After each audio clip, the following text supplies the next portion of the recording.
So hello everyone and welcome back to our channel Gyani Academy. मैं हूं नमन अग्रवाल, आप सभी का फेवरेट फैकल्टी। स्वागत करता हूं आप सभी का एक और नए लेक्चर में, जहां आज हम देखने वाले हैं आपके सीएमए फाउंडेशन के कॉस्ट अकाउंटिंग का चैप्टर नंबर 2 और ये है हमारी कॉस्ट अकाउंटिंग सीरीज का लेक्चर नंबर 9। तो बिना किसी तरीके शुरू करते हैं अपना काम। जय Shri Ram. Okay, so before we begin, इस वीडियो का लाइक टारगेट मैं आप सभी को बताना चाहूंगा, जो कि है भैया 30 लाइक्स का। जैसे ही आप इस वीडियो पे 30 लाइक्स करवाओगे तभी जाके आपको नेक्स्ट वीडियो हमारे चैनल पे रिलेटेड टू कॉस्ट अकाउंटिंग मिलेगी। तो फटाफट से आई होप आप इस वीडियो को शेयर करोगे और लाइक करते जाओगे। तो आते हैं हम हमारे टॉपिक पे। तो जैसा कि आप सभी को पता होगा, लास्ट टॉपिक में हम देख रहे थे कि कॉस्ट अकाउंटिंग का एप्लीकेशन कहाँ कहाँ होता है। तो उसी केस में हमने पिछले वाले लेक्चर में 3 से 4 पॉइंट देखे थे और रिमेनिंग हमारे 3 पॉइंट बच गए थे, जो आज के हम इस लेक्चर में डिस्कस करने वाले हैं। जिसमें सबसे पहला है हमारा standards for measuring efficiency. Standards for measuring efficiency क्या है? तो it provides the use of standards to assist management in making estimates and plans for futures and to provide the basis for measuring efficiency actual are compared with the standards to determine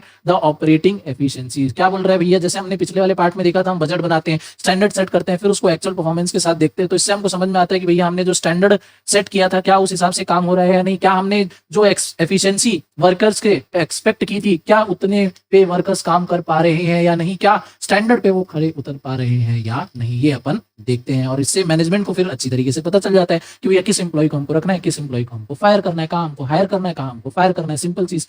next point is best use of limited resources. हम सभी को पता है कि हमारे पास resources क्या है, वो बहुत ही ज्यादा लिमिटेड होते हैं। इकोनॉमिक्स में हमने पढ़ा है कि resources are limited but our wants are unlimited. By the way, अगर आप लोगों को नहीं पता तो मैं सीएमए फाउंडेशन के लिए economics, management, law, business communication भी पढ़ाता हूं। उसकी डेडिकेटेड प्लेलिस्ट आपको हमारे चैनल पे मिल जाएगी, तो मेक श्योर कि आप उसको भी एक बार चेक कर लो अगर आपकी तैयारी अभी तक पूरी नहीं हुई है तो। ठीक है, तो चलो आते हैं अपने पॉइंट पे। पॉइंट है best use of limited resources. हम सभी को पता है हमारे पास रिसोर्सेज किसी भी ऑर्गेनाइजेशन में लिमिटेड ही होते हैं, तो उस लिमिटेड रिसोर्सेज को हमको बेस्ट तरीके से यूज करना है। ऐसा नहीं होना चाहिए कि हमारे पास रिसोर्सेज पड़े हुए हैं और वो क्या हो रहे हैं, पूरी तरीके से यूटिलाइज नहीं हो पा रहे हैं, वेस्टेज हो जा रहा है बहुत ज्यादा। तो ना, ऐसा होना चाहिए कि आंसर इज नो। अगर ऐसा होगा तो क्या होगा, हमारे अननेसेसरी एक्सपेंसेस बढ़ जाएंगे, जिससे अगेन हमारी प्रॉफिटेबिलिटी इंपैक्ट होगी। तो क्या लिखा है यहाँ पे? Cost accounting provides the reliable Cost accounting provides the reliable data of cost with regards to material, wages and other expenses. These help management to get maximum output at the minimum cost by indicating where economies may be affected, waste eliminated and efficiency increase. Some of the loss occasioned by reduced turnovers and falling prices may be avoided. क्या बोल रहे हैं भैया? Cost accounting हमको एक ऐसा reliable data present करके दे देता है जिससे हमको पता चल जाता है कि कहाँ हमारा खर्चा ज्यादा हो रहा है, कहाँ हमको इसको कम करने की जरूरत है, कैसे हम मैक्सिमम आउटपुट अचीव कर सकते हैं विद द मिनिमम कॉस्ट। ठीक है, जैसे कि मैंने आपको प्रीवियस लेक्चर में भी बताया था, हम यूज करते हैं कॉन्सेप्ट ऑफ ईओक्यू। ठीक है, हम लेबर की प्रॉपर क्या करते हैं, असेसमेंट करते हैं कि कौन सा लेबर कितनी तरीके से काम कर रहा है, कौन ओवर टाइम कर रहा है, कौन अंडर टाइम कर रहा है, किसकी एफिशिएंसी कितनी निकल के आ रही है, एक लेबर एक दिन में कितने यूनिट्स बना पा रहा है, क्या वो स्टैंडर्ड को हमारे मीट कर पा रहे हैं या नहीं, कब हमको क्वांटिटी हमारी जो है ऑर्डर प्लेस करना है, कितनी क्वांटिटी का हमको ऑर्डर प्लेस करना है, कितना हमारे पास फंड पड़ा होना चाहिए। सारी चीजें, सारा डेटा जो भी हमको चाहिए होता है रिसोर्सेज से रिगार्डिंग, कौन प्रोवाइड करता है? कॉस्ट अकाउंटिंग हमको प्रोवाइड करती है। Next is price determination. हम कुछ चीज का प्रोडक्शन कर रहे हैं, उसका हमको प्राइस कैसे सेट करना है, कितना सेट करना है। अगर हम प्राइस बहुत ज्यादा भी सेट कर देंगे तो भी बहुत दिक्कत हो जाएगी, क्योंकि हमारा कस्टमर बेस फिर बहुत कम हो जाएगा। अगर प्राइस बहुत कम सेट करेंगे तो कहीं लोगों को ये ना लगे कि भैया चीप प्रोडक्ट है तो वो खरीदेंगे नहीं। या ऐसा हो सकता है हमने प्राइस बहुत कम सेट किया है तो हमारे कॉस्टिंग ही नहीं निकल पा रही है, हम प्रोडक्ट बेच रहे हैं, हमको लग रहा है प्रॉफिट हो रहा होगा, बट बाद में पता चलता है कि लॉस हो गया। तो इसलिए हमको प्राइस डिटर्मिनेशन में भी कॉस्ट अकाउंटिंग हेल्प करता है। जब तक हमको पता ही नहीं होगा कि हमारे प्रोडक्ट को बनाने में कितना खर्चा लग रहा है, उसमें हम हमारा प्रॉफिट ऐड कैसे करेंगे, तो it is not possible to determine a price of a commodity और अ सर्विस जब तक आपको उसकी कॉस्ट के बारे में नहीं पता। प्राइस डिसाइड तो कर लोगे, बट वो प्राइस एक्चुअल में क्या निकलेगी, गड़बड़ निकलेगी। या तो हो सकता है बहुत ज्यादा निकले, या हो सकता है बहुत कम निकले। तो दोनों ही केस में क्या है, हमारा लॉस है। ज्यादा होगा तो क्या होगा, सेल कम हो जाएगी, कम होगा तो लॉस हो जाएगा बेचने में। तो प्राइस क्या होना चाहिए, एकदम बराबर होना चाहिए, जिसके लिए हमको कॉस्ट का पता होना चाहिए। और कॉस्ट का हमको कैसे पता होगा, जब हम कॉस्ट अकाउंटिंग करेंगे। तो कॉस्ट अकाउंटिंग हमको हमारे प्रोडक्ट का प्राइस भी डिटरमाइन करने में हेल्प करता है। क्या बोल रहा है? Cost accounting helps the management to fix the remunerative selling prices of various items of goods under different circumstances. During the period of recession, businessman has to become very watchful and vigilant in tracking down the concealed inefficiencies of the sources of wastage so that he may reduce the cost of production to the minimum, or during depression the businessman has to cut the price to an extent so that it could recover the variable cost. Cost accounting makes the distinction between fixed cost and variable cost and helps the management to determine the prices. हमको अच्छी तरीके से पता होता है कौन से हमारे ऐसे खर्चे हैं जो कि फिक्स्ड है, जिसको हम छेड़छाड़ नहीं कर सकते, और कौन से हमारे वेरिएबल खर्चे हैं। वेरिएबल खर्चा यानी वो खर्चा जिसको हम अपनी कैपेसिटी, हमारी इच्छा अनुसार हम बढ़ा सकते हैं, कम भी कर सकते हैं। If the prices fixed are without cost information, it is possible that price quoted may be too high or too low। और मैंने आपको अभी एक्सप्लेन किया कि अगर ज्यादा भी प्राइस रख देंगे तो भी हमारे लिए नुकसान है, कम प्राइस रखेंगे तो भी हमारे लिए वो नुकसान है। तो हमको एकदम एग्जैक्ट एडिक्वेट प्राइस रखना चाहिए और ये हमको हेल्प करता है कॉस्ट अकाउंटिंग। आगे है हमारा last topic of this particular chapter, that is impact of cost accounting on individual business decision. अभी तक अपन ने देखा ऊपर के सेक्टर, अब इंडिविजुअल डिसीजन लेने में कॉस्ट अकाउंटिंग हमको कैसे हेल्प करती है। तो लिखा है in line with the above broad principle cost accounting actively helps the management in making individual business decisions in various areas. Decision may be relate to various problem, like कौन कौन से एरिया में कौन कौन से डिसीजन हम various type के ले सकते हैं, ये लिखा है। सबसे पहला, whether to buy a spare part, क्या हमको कोई स्पेयर पार्ट खरीदना है या नहीं खरीदना है, जरूरी है या नहीं है। जरूरी है तो भैया इमीडिएटली लेना पड़ेगा, जरूरी नहीं है, काम चल सकता है तो उसको हम थोड़े टाइम के लिए टाल भी सकते हैं। Next is whether the product should B exported और नॉट, क्या हम प्रोडक्ट को हमारी कंट्री में बेचें उससे हमको ज्यादा फायदा है, या कुछ पार्ट एक्सपोर्ट भी करें या कंप्लीटली एक्सपोर्ट करें, किसमें हमको ज्यादा फायदा होगा, ये डिसीजन लेने में हेल्प करता है।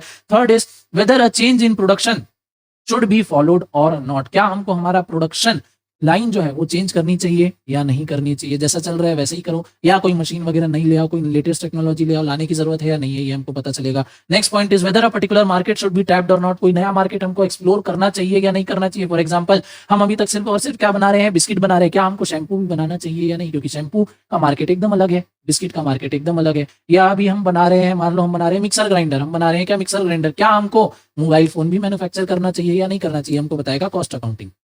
नेक्स्ट इज वेदर और not factory should be operated at full capacity, क्या हमको हमारी फैक्ट्री को फुल कैपेसिटी पे ऑपरेट करना चाहिए या नहीं करना चाहिए। आंसर आप बोलोगे कि सर हमको तो करना चाहिए, हम क्यों नहीं करेंगे, बट भैया हमको हमारे फाइनेंस भी देख के चलना है, हमारी कॉस्टिंग भी देख के चलना है। हो सकता है हम फैक्ट्री को फुल्ली यूज करने के चक्कर में फुल्ली यूज तो कर रहे हैं, बट हमारे खर्चे इतने बढ़ जा रहे हैं कि भैया हम उसको रिकवर ही नहीं कर पा रहे हैं। क्योंकि आप अगर अपनी मशीनरी को फुल कैपेसिटी पे चलाओगे तो जाहिर सी बात है आपका आउटपुट ज्यादा प्रोड्यूस होगा। अगर आपका आउटपुट ज्यादा प्रोड्यूस है तो उसको स्टोर करने के लिए भी आपके पास फिर फैसिलिटी होनी चाहिए, नहीं होगा तो भैया अगेन आपका स्टोरेज का खर्चा फिर बढ़ जाएगा। अगर आपका प्रोडक्ट उतना सेल नहीं है, आपके पास इन्वेंट्री बढ़ते जा रही है तो डेड स्टॉक हो जाएगा, काफी सारा स्टॉक ही आपका खराब हो जाएगा, अगेन आपके लिए लॉस है। तो क्या हमको फुल कैपेसिटी पे वर्क करना चाहिए या कभी मिनिमम कैपेसिटी पे भी वर्क करेंगे या एवरेज कैपेसिटी पे वर्क करेंगे तो हमारा काम चलेगा, ये हमको पता चलता है।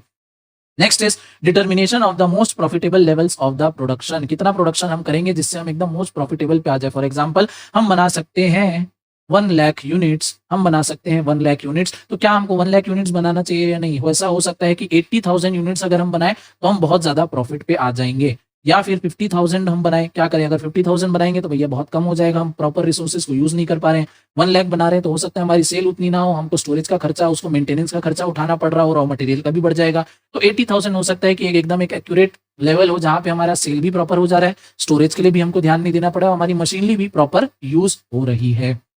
Next point is whether a new product should be introduce in the market और नॉट, कोई नया प्रोडक्ट हमको बनाना चाहिए, लॉन्च करना चाहिए या नहीं। वेदर और not price should be reduced for increased level of sale, क्या सेल बढ़ाने के लिए हम प्राइस इंक्रीज कर सकते हैं या नहीं कर सकते हैं। हम देख रहे हैं कि हमारे प्रोडक्ट की डिमांड बढ़ रही है, क्या उस डिमांड का हम फायदा उठा के हमारी जो प्राइस है उसको हम बढ़ा सकते हैं या नहीं। जैसे for example the vada pav girl of Delhi बहुत ही ज्यादा अभी फेमस हो रही है, आप सभी को पता होगा भैया कि बहुत ज्यादा सोशल मीडिया पे वायरल है, बहुत ज्यादा उनके पास भीड़ आ रही है। इस भीड़ का, इस डिमांड का उन्होंने फायदा उठाया, जो वड़ा पाव भैया 20 रुपए 25 रुपए 30 रुपए मिलता है, उसी सेम वड़ा पाव को वो 50 रुपए में सेल कर रही है, प्रीमियम प्राइस चार्ज कर रही है। क्यों कर पा रही है, क्योंकि भैया उसके पास डिमांड है, वो देख रही है आज डिमांड है, आज कमा लेती हूँ, हो सकता है कल डिमांड ना आए, तो जब डिमांड आ रही है प्राइस बढ़ा के उसने देख लिया, अब उस प्राइस पे भी उसका प्रोडक्ट क्या है, फिट है, चल रहा है, फिर भी लोग आ रहे हैं, कल को हो सकता है वो 100 भी कर ले तो भी लोग आएंगे, तो भैया वो 100 पे बेचेगी, वो देखेगी कि भैया 100 कर दियो बट थोड़ी सी ग्राहकी क्या हो गई है, कम हो गई, तो क्या करेगी, वापस से रिड्यूस कर लेगी प्राइस को भी। तो ये हमको कॉस्ट अकाउंटिंग करोगे तो पता चलेगा कि क्या हमारे पास अगर इंक्रीज लेवल ऑफ सेल आ रहा है तो क्या हम प्राइस को थोड़ा सा बढ़ा सकते हैं या नहीं बढ़ा सकते हैं। Next is whether a product should be discontinue to avoid the present loss, क्या भैया जो हम प्रोडक्ट बना रहे हैं क्या उसको डिसकंटिन्यू कर दें, जो लॉस मेकिंग प्रोडक्ट है क्या उसको डिसकंटिन्यू कर दें या उसको चलाने दें। ऐसे भी कोई प्रोडक्ट होते हैं मार्केट में जिसको बेचने में कंपनी को लॉस हो रहा होता है, जिसको सेल करने पे कंपनी को लॉस हो रहा होता है, या बहुत ही कम प्रॉफिट हो रहा होता है, नोशनल प्रॉफिट जिसको बोलते हैं, एकदम नाम मात्र का प्रॉफिट हो रहा होता है, बट फिर भी क्योंकि उसकी डिमांड होती है, कस्टमर को आपको बनाए रखना है, ठीक है, तो क्या करते हैं हम उसको सेल करते हैं। जैसे बहुत बार आपने सुना होगा कि जो प्रिंटर्स होते हैं, प्रिंटर्स काफी सस्ते आते हैं, उसमें कई बार कंपनी लॉस भी करती है, कंपनी लॉस में प्रिंटर बेचती है, बट जो इंक होता है उसको हाई प्राइस में करके वो लॉस को रिकवर कर लेती है। तो ऐसा क्या हमको करना सही होगा या नहीं होगा, ये डिसीजन लेने में हेल्प करती है। नेक्स्ट इज वेदर और not an investment in a particular asset will be worth while और नॉट, क्या किसी एसेट में इन्वेस्टमेंट करना हमारे लिए सही होगा या नहीं, उसका कॉस्ट बेनिफिट एनालिसिस हम करेंगे, जिससे हमको पता चलेगा अगर हम कोई मशीनरी लेके आ रहे हैं तो एग्जिस्टिंग मशीनरी को उससे रिप्लेस करेंगे तो क्या हमारी वो जो हमारा खर्चा लग रहा है क्या उसको करना वर्थ है हमारे लिए या नहीं, क्या हमारी सही में एफिशिएंसी, हमारा प्रोडक्शन, हमारी क्वालिटी उससे इंप्रूव होगी या नहीं होगी, क्या हमारा टाइम बचेगा, क्या हमारा बिजली बिल बचेगा, कुछ बचेगा या नहीं, ये हमको देखने में हेल्प कर देता है। आगे लिखा है दस cost accounting provides the foundation based on which the management accountants perform further processing of data to help the manager to arrive at effective decision। और ये सारे डिसीजन तो भैया और कुछ एग्जांपल्स ही हैं छोटे मोटे, और भी बहुत सारी जगहों पे कॉस्ट अकाउंटिंग हमको काम आती है। और आखिरी में यही बोल रहा है कि कॉस्ट अकाउंटिंग एक फाउंडेशन हमारा सेट कर देता है जिसको यूज करके, जिसके डेटा को यूज करके मैनेजर्स जो हैं बहुत ही ज्यादा इंपॉर्टेंट और छोटे से छोटा डिसीजन भी एक ऑर्गेनाइजेशन में ले सकते हैं। तो दिस आज की इस क्लास को हम यहीं पे करेंगे एंड, क्योंकि हमारा जो चैप्टर है वो यहाँ पे एंड हो जाता है, कोई भी topic for the second chapter नहीं बचता। ये नोट्स आपको चाहिए मिल जाएंगे हमारे टेलीग्राम चैनल पे, सिंपली आप टेलीग्राम चैनल पे जाके सर्च कर सकते हो ज्ञानी एकेडमी, वहां पे आपको हमारा चैनल मिल जाएगा, फाइल सेक्शन में आप फाइल डाउनलोड कर सकते हो, या आपकी कन्वीनियंस के लिए मैंने हमारे इस वीडियो के डिस्क्रिप्शन बॉक्स में टेलीग्राम चैनल का लिंक दिया, तो डायरेक्टली आप वहां से हमारे टेलीग्राम चैनल पे लैंड कर सकते हो। तो विद दिस आज की क्लास को हम यहीं पे एंड करते हैं। आप वीडियो के लास्ट तक बने रहे, अपना वैल्यूएबल टाइम देने के लिए दिल से धन्यवाद।